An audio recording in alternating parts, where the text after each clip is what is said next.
Aleluia, aleluia, aleluia, aleluia, aleluia, aleluia, aleluia, aleluia.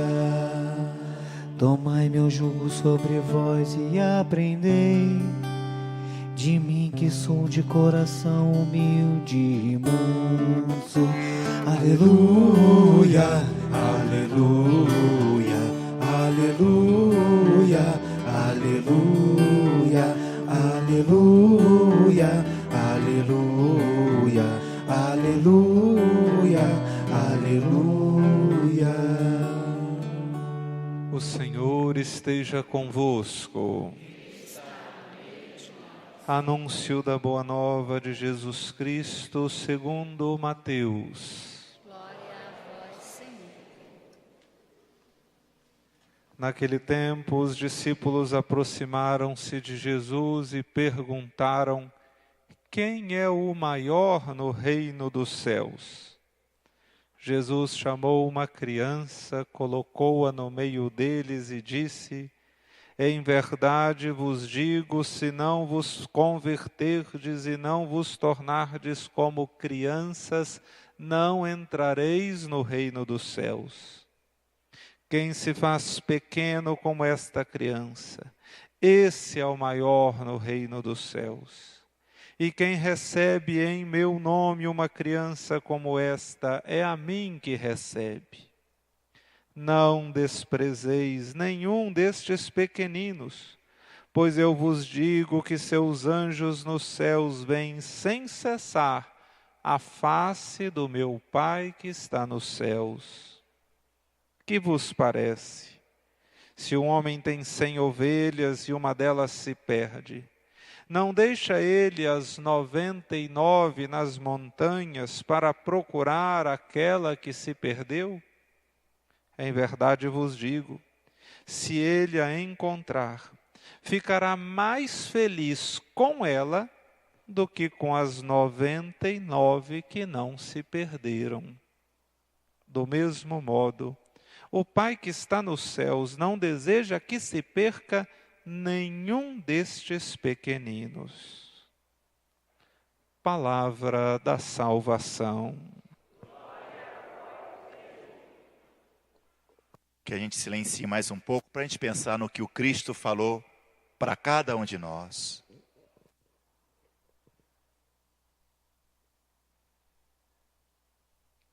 Como é doce ao paladar vossa palavra, ó Senhor.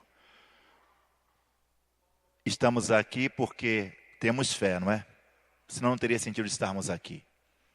A gente para e pensa na nossa história de vida quando a gente volta à nossa paróquia de origem, não é? Onde a gente conheceu e conhece tanta gente, onde a história da gente está acontecendo, né? E a gente vê como que Deus age na vida da gente. Mas para perceber essa ação de Deus na vida da gente, só pela fé. Deus não decepciona a gente, né? A gente não sabe como será o futuro, mas vamos caminhando à luz da fé no presente e vai se construindo a nossa vida. Com seus altos, com seus baixos, mas somente pela fé tem sentido virmos a um local como este, que nós cremos é a casa de Deus, onde se reúne também os irmãos que têm fé, onde um ajuda o outro a caminhar nessa fé, nessa transmissão dessa fé. Deus é tão grande, tão humilde, que para se fazer conhecido, precisa da gente. Nós transmitimos Deus ao outro. Também recebemos a fé de outra pessoa e a fé vai sendo passada. Essa herança bendita que é a fé, que é dom de Deus, mas que se entrega a nós. Deus se entregou a nós. Pela fé, conhecemos a revelação de Deus. A história de um povo de carne e osso. Deus escolheu o povo hebreu para se revelar de maneira perfeita em Jesus de Nazaré, lá há séculos à frente. Estamos hoje aqui no tempo de Jesus de Nazaré.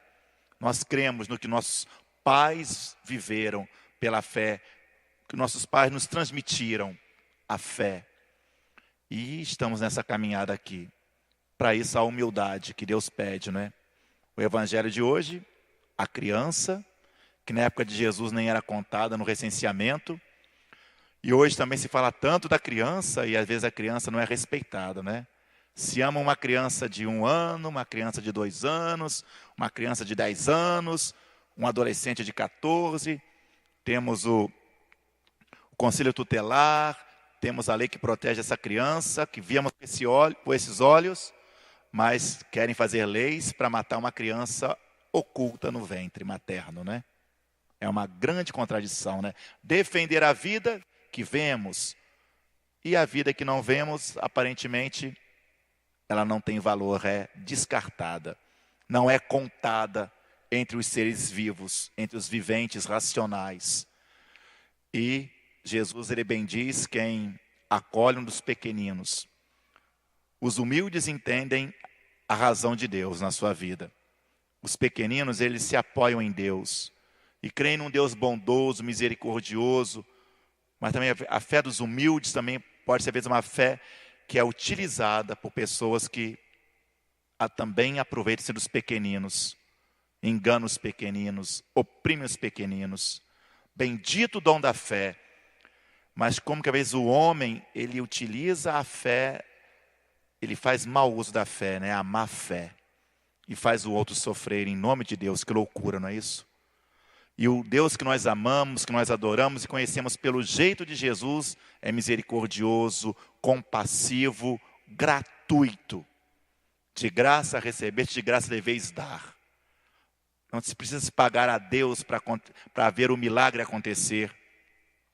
Mas ver nosso povo sofre tanto, como na época de Jesus, quer socorro, quer amparo, que às vezes se prometem coisas mirabolantes, e as pessoas vão atrás, ou por desconhecer, ou infelizmente por serem manipuladas por um sistema de consumismo, onde até a fé se torna um objeto de consumo. E aí depois, quando não se alcança o que se quis, não se crê em mais nada. Se ensinou, se mostrou uma fé que não existe, um Deus que não existe. E para resgatar essa pessoa, que trabalho, né? Mas ai daquele que escandaliza um desses pequeninos. Eu vim para os pequeninos, eu vim para os humildes de coração. Não ser bobo, mas ser confiante em Deus. E também confiar nas pessoas. Elas podem nos decepcionar, mas aprendemos na nossa vida com os altos e baixos, com as quedas e com nossos reerguimentos. E pela fé ver Deus agindo, deixar Deus agir. É um mistério essa ação de Deus na nossa vida, mas ela é concreta. Pensar como seria a nossa vida se não crescêssemos em Deus. Se a gente não tivesse um apoio. E a gente, nessa vida de fé, ao concreto, a gente vê Deus em Jesus, Deus feito homem, essa história que passaram para nós e que não tem contradição. Procuram, às vezes, encontrar em Jesus erro, no Evangelho erro, mas não há erro no Evangelho, não há contradição no Evangelho, não há contradição em Jesus Cristo. E a gente crê. A gente crê em pessoas de carne e osso que às vezes falham, a gente dá outra chance. E Deus, Ele é perfeito em seu amor, mas somente confiando nos altos e baixos de nossa vida, se colocando nos braços dEle, fazendo uma profissão de fé hoje, no nosso dia a dia, de pessoas que vivem num mundo onde há mentira, onde há intolerância, onde há exploração, onde há guerra, onde há morte, mas onde Deus está presente pela fé. E a gente aprende com a nossa vida, com os momentos doloridos, para poder valorizar os momentos bons. Esse Deus que é pastor, a fé. Sem a fé não conhecemos Deus. Sem a fé não entendemos Deus. Uma fé pequena, mas é a maneira de a gente se aproximar desse Deus e agora encarnar em Jesus Cristo. Essa palavra que é doce ao paladar, que em haver nossa vida com momentos amargos, a nossa vida tem sentido. Ela não acaba ali. A gente supera sem pisar. A gente supera sem vingar-se. A gente supera pela fé num Deus que é amor, que é compaixão e que se revela a gente. Ovelhas. Um Deus que é comparado a um pastor que cuida de todas as ovelhas. Principalmente daquela ovelha que está fora desse caminho, ele vai ao encontro, ele vai ao encontro. Deus não se esquiva de ninguém. Nós nos esquivamos de Deus muitas vezes. E quando a gente se esquiva de Deus, a nossa vida se torna um abismo, a gente cai. Mas Deus é aquele que está pronto para nos levantar. A profissão de fé humilde. Eu creio, me ajuda. E nós fazemos o mesmo caminho. Quem é cuidado pelo Cristo, também cuidar do outro em nome do Cristo. E o desafio? E quando o outro não quer ser cuidado? Como que dói, não é? E deve doer no coração de Deus. Hoje, 14 de agosto, na 8ª noite da novena de São Roque, celebramos São Maximiliano Maria Kolbe, um sacerdote franciscano, conventual, que fez sua profissão de fé durante um período difícil da história da humanidade, a Segunda Guerra Mundial. Ele era polonês, como nosso querido Papa São João Paulo II. Uma pátria de pessoas de fé, pessoas que fizeram profissão de fé em momentos difíceis, como a Segunda Guerra Mundial. Esse homem que se colocou a serviço do povo de Deus, evangelizando, deixou para nós uma revista que até hoje existe, a Milícia da Imaculada. E Maximiliano Maria Kolbe foi preso pelo regime nazista, como tantos poloneses, judeus. E no campo de concentração ele se conservou firme na sua fé, nessa fé humilde. Sacerdote no meio do seu povo, oprimido, humilhado. Lá estava o frei Maximiliano Kolbe. E nessa loucura que a guerra faz, nenhuma guerra tem sentido, né? A guerra, o poder dos grandes, a vitória dos grandes, entre aspas, e a morte dos pequenos, dos humildes. Maximiliano Maria Kolbe se oferece para morrer no lugar de um pai de família. De que maneira? Alguns eram queimados nos fornos, injeções letais, experiências loucas, banalizando a vida humana.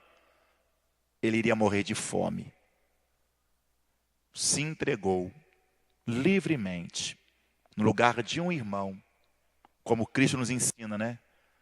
Só quem se desapega do poder, da ostentação, tem essa coragem. Não foi fácil para ele, temos a certeza. Não é fácil encarar a morte assim, não é?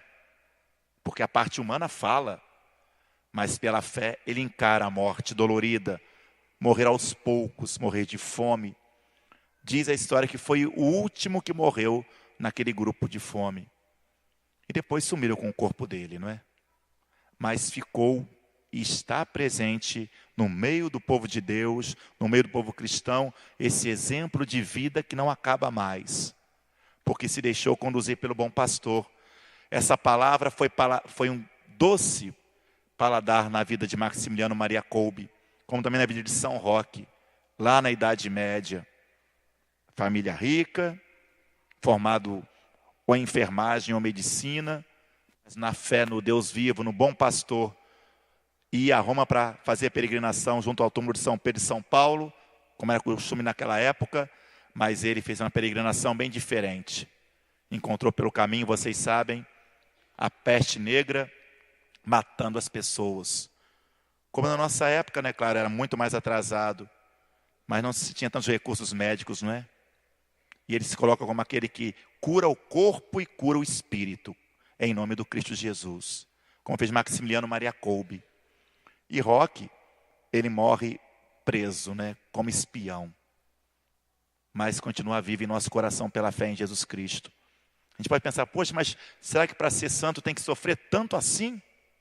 Tem que ter uma morte tão dolorosa? Mas é o bom pastor que dá vida por seu rebanho, que cuida das suas ovelhas. E não é procurar o sofrimento, não, é a consequência de uma missão. E todo mundo, cada dia, tem que morrer para alguma coisa. A gente morre hoje vendo tanta maldade no mundo, tantas leis injustas. A gente vai sendo martirizado aos poucos também, mas temos a esperança de superar isso, unidos em Cristo, semeando vida onde nós estamos, na nossa família, em nosso trabalho. O que nós aprendemos nessa mesa, esse alimento nos fortalece para fortalecer os outros. E não estamos aqui para converter ninguém. A vida da gente bem vivida é um sinal. Não precisamos sair fazendo alarde. Num mundo de tanta propaganda, a propaganda, não para ser melhor que ninguém, é o que nós vivemos, é o que nós acreditamos. Quando perguntaram a Santa Bernadette, né, como era Nossa Senhora e por que as pessoas não acreditavam nela, por que ela não falava com convicção? Ela falava, eu não estou aqui para convencer ninguém. Eu estou aqui para viver o que eu vi. Então, o que Roque viu pela fé, ele viveu. O que Maximiliano Kolbe viu pela fé, ele viveu. O que João Paulo II viu pela fé, ele viveu. O que Teresa de Calcutá viu pela fé, ela viveu. O que nós vemos pela fé, vamos viver. Aí a humildade para acolher e se abrir para o outro. São Roque, São Maximiliano Kolbe e a gente, uma igreja viva, porque Jesus é vencedor do mal. Ele não aniquila o malvado, mas ele quer vencer esse mal no nosso coração. E a abertura do homem para Deus, família de Deus, onde Deus não se esquece de ninguém. Quem já está no caminho, perseverar. E ajudar o outro a encontrar Deus. E Deus não desiste de ninguém. Como que é o futuro eterno de cada um? Só o Pai do céu sabe e a pessoa. Mas vamos tentar viver o céu aqui e agora. Nossa vida a serviço do outro. Despojados, como diz o Papa Francisco, uma igreja despojada, uma igreja empoeirada. Não o templo, mas a gente. Despojado dessa luta por poder, por ambição, ter o necessário para viver, ser respeitado como ser humano, mas viver nessa dinâmica de Deus, de entrega. É o desafio para todos nós. É desafio. Quem quiser, falou Jesus, venha comigo. Quem quiser, venha comigo. E nós queremos caminhar com Jesus. Estamos aqui para isso. E levar essa realidade para os outros. São Roque, São Maximiliano, a gente. Todos no Cristo. E Nossa Senhora acima de tudo, né? Eis aqui a serva. A humilde de coração. A abertura de coração. O sim de coração. Vamos em frente. Assim seja.